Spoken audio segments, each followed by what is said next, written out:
Émotionnel ou rationnel, en accord ou à l'opposé. Les rencontres de l'heure. Nous sommes avec Emmanuel Latraverse et Nick Payne. Emmanuel, François Legault veut expulser la moitié des demandeurs d'asile qui sont au Québec. On en a trop, il veut les expulser. Ça va se passer comment?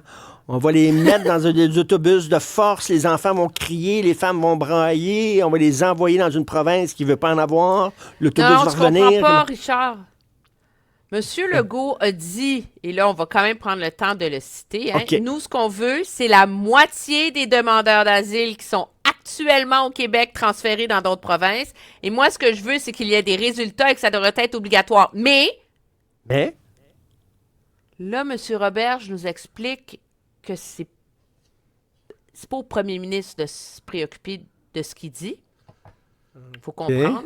Parce que finalement, ce qu'on veut, c'est avoir une entente au Canada, comme il y a en Europe, où les demandeurs d'asile qui arrivent sont redirigés dans d'autres provinces, par exemple, comme on fait en Allemagne, et comme l'Europe essaie de le faire, puis on reviendra, je vais t'expliquer que c'est pas si simple que ça en Europe non plus. Puis là, on dit à M. Robert, oui, mais il y a même un consensus du côté de Ottawa sur le fait que ça serait le mieux au Canada, là. Même Ottawa est d'accord avec cette idée-là, là. OK? Il faut mettre les pas de l'air. Mais vous faites quoi avec les gens qui sont déjà ici? Ben oui. Là, M. Roberge nous explique qu'on ne veut pas mettre des familles dans des autobus de force avec des bébés qui pleurent. On veut les demandeurs d'asile qui sont tout seuls, qui n'ont pas de job, qui n'ont pas d'enfants, qui ne parlent pas français.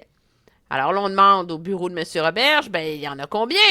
Qui sont tout seuls, qui n'ont pas de job, qui n'ont pas d'enfants, qui ne font pas français, qui sont paumés, qui n'ont pas de contact, puis donc qui ne sont pas comme... Ah ben ça, on ne sait pas, il y en a combien. Mais est-ce qu'on va les obliger ou on va les obliger, on va fortement les encourager, puis c'est eux qui vont décider? C'est pas la même chose, là.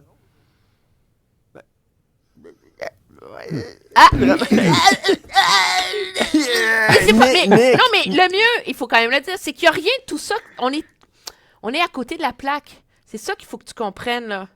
Parce que M. Legault, aujourd'hui, il a été vraiment clair, là. Il nous a dit, et là, je le cite, « Ce n'est pas moi qui va commencer à analyser les impacts des différentes solutions sur la Charte des droits et libertés, hein, parce que prendre quelqu'un de force puis le changer de ville, malheureusement, tu ne peux pas faire ça au Canada. C'est au gouvernement fédéral, puis c'est à eux de trouver des solutions. » Fait que finalement, M. Legault, ben, c'est ça. Nick, c'est une bulle au cerveau, ça, c'est quoi?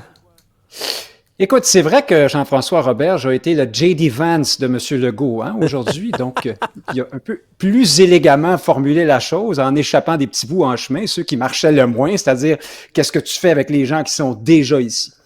Cela dit, je trouve quand même qu'on fait en bonne partie un mauvais procès à M. Legault dans ce dossier-là. Alors, d'abord, oui, c'est vrai, ce que dit Legault est difficilement applicable, ça manque au minimum de réalisme, de poli, de fini, peut-être même d'humanité. Et là, on peut compter sur Québec solidaire, Guillaume Clich-Rivard pour déchirer toutes les chemises disponibles en chanvre équitable de chez Renaissance là-dessus.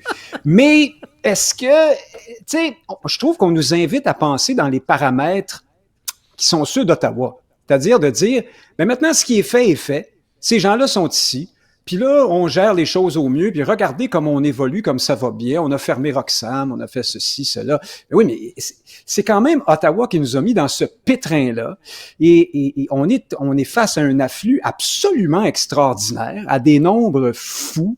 Et Legault ne fait pas dans la dentelle, il fait des propositions, il tire dans tous les sens, là, je suis d'accord avec ça, mais il essaie de faire... Je comprends qu'il fait de la politique aussi. On dira pas que Justin Trudeau ne fait pas de politique là-dessus, hein, j'espère.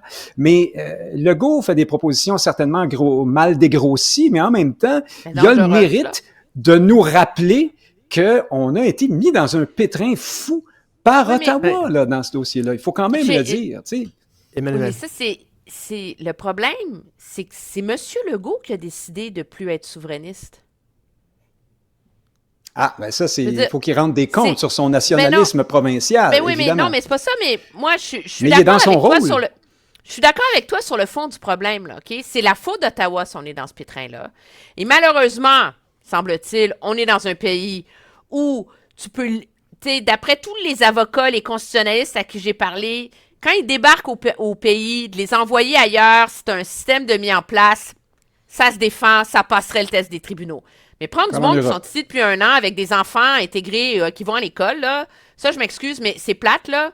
Mais on habite dans un Canada où il y a une charte des droits et libertés, il y a une charte québécoise, puis à ce que je sache, M. Legault, comme premier ministre, doit tenir compte de ça dans son analyse des solutions à améliorer. C'est comme si lui disait, mais là, la crise du logement, là, les villes ont juste à se démerder, moi, c'est pas mon problème, les affaires de zonage, puis quand on construise la maison. Non, mais c'est parce que tout ça est allé... Tout ça est allé très vite ici. Tu peux pas faire ça comme ça, là. Non, mais c'est allé vite, puis pendant tout le processus j'ai envie de dire, d'ensevelissement, Québec protestait quand même. Tu sais, alors, il s'est pas réveillé ce matin, Legault, en proposant des choses qui n'ont pas d'allure. Oui, mais il propose quelque chose qui n'a pas d'allure. Je veux dire, Ah je peux oui, citer le mécanisme européen tant que tu veux. Le mécanisme européen a pris 2 ans à négocier. Il est mis en œuvre très récemment. Et même malgré le fait que ça a été négocié, voté et tout ce que tu veux, à date, ça ne donne pas des résultats magnifiques. Ils ont réussi à déplacer 5000 personnes. OK? Nick, on dirait que c'est plus quoi dire sur l'immigration. Puis, tu sais, c'est presque des propos de comptoir. Là. Tu sais, tu prends un verre avec ton ami, là, on va prendre la moitié, là, on va y sacrer dans d'autres provinces. C'est ça qu'on va faire. Oui, mais c'est parce qu'à problème absurde, des fois, solution absurde, je sais pas, mais on est devant quelque chose d'absurde. Là, t'étires l'élastique, Nick, ça se peut pas, t'es trop mignon! Non, mais je me tiens debout droit dans mes bottes là-dessus. Écoute, là, tu sais, la fameuse compassion, là, puis tu sais, jusqu'à tout récemment, ce que Québec demandait, c'est il faut déplacer ceux qui sont volontaires pour le faire, hein. Bon, de toute évidence, cette personne a répondu à l'appel. Alors, il faut pousser un peu plus fort. Est-ce qu'on manque vraiment Moi, je suis certain qu'il y en a. Est-ce qu'on manque vraiment de compassion pour des gens qui, par exemple, sont arrivés ici en se faisant dire par leur beau-frère « Ah, le Canada, va là, c'est une passoire. Arrive à l'aéroport avec ta valise, puis une fois que tu seras rendu, tu diras que tu es homosexuel, puis que dans ton pays, tu es persécuté, puis ça va bien aller. » Ils n'ont pas tous des familles, puis des grands-parents, puis ils sont pas tous très, très intégrés, puis ils n'ont pas tous noué des liens extraordinaires. Peut-être que ça les dérangerait pas tant que ça si on leur dit « Tu as un permis de travail. » Il y a plein de permis de travail disponibles au Nouveau-Brunswick. Pardon, je devrais peut-être pas le dire au Nouveau-Brunswick, mettons en Nouvelle-Écosse ou en Saskatchewan, vas-y mon chum, tu sais, puis peut-être qu'il y en a qui seraient tout à fait d'accord avec ça. Mais tout le monde est d'accord, mais si les gens sont d'accord qu'ils y aillent, M. Legault dit qu'il faut les ça a pas l'air déplacer de de manière... Ben oui, non, mais M. Legault, ce qu'il propose, c'est que ce soit obligatoire. Alors, il propose de les forcer. Et c'est là que moi, j'en ai... Je suis d'accord que c'est trop facile de se complaire dans le discours d'Ottawa, de dire « Ah, mais c'est complexe, vous comprenez, là, » puis que Québec a raison de dire « Hey, minute, là, c'est vous qui avez créé le problème, aidez-nous à le régler. » Puis la première affaire à faire, c'est que quand ils débarquent au pays, on peut-tu comme les prendre en charge puis pas les domper chez nous dès qu'ils débarquent au pays? Ça, je suis 100% d'accord. Puis je serais même ouverte à entretenir un discours d'une certaine radicalité sur ce front-là. Hey, on se faisait chicaner là-dessus, tu sais. Jean-François Lisée disait qu'il faut les mettre dans des autobus quand ils arrivent. Hein? Oui, mais c'est M. Legault qui a décidé d'être fédéraliste, là. C'est M. Legault qui s'est fait élire en disant aux Québécois qu'avec un mandat fort, lui, il serait capable de réussir là où les autres ont échoué. Et c'est lui qui s'est convaincu, je ne sais pas sur quelle planète il habitait, qu'il allait réussir à faire ça sans s'intéresser au Canada. Là, Emmanuel, on attend ton passage au Parti québécois. Oui. Mais non, mais c'est pas ça, c'est que tu peux pas Évidemment. vivre, tu peux pas imaginer que tu vas gagner dans le Canada si tu n'es pas intéressé par le Canada. Pour reprendre une phrase illustre maintenant, faut que tu amènes ta game dans leur game. Ah oui. Le problème, là, mais le problème, là, c'est que le Legault, il s'imagine qu'eux vont jouer notre game. Mais voyons donc, toi. C'est ça le nationalisme. Oui, non, le fédéralisme symétrique, Richard. Le nationalisme, quand il a porté fruit, c'est des premiers ministres qui étaient capables d'utiliser, de manipuler, d'exploiter les leviers du Canada.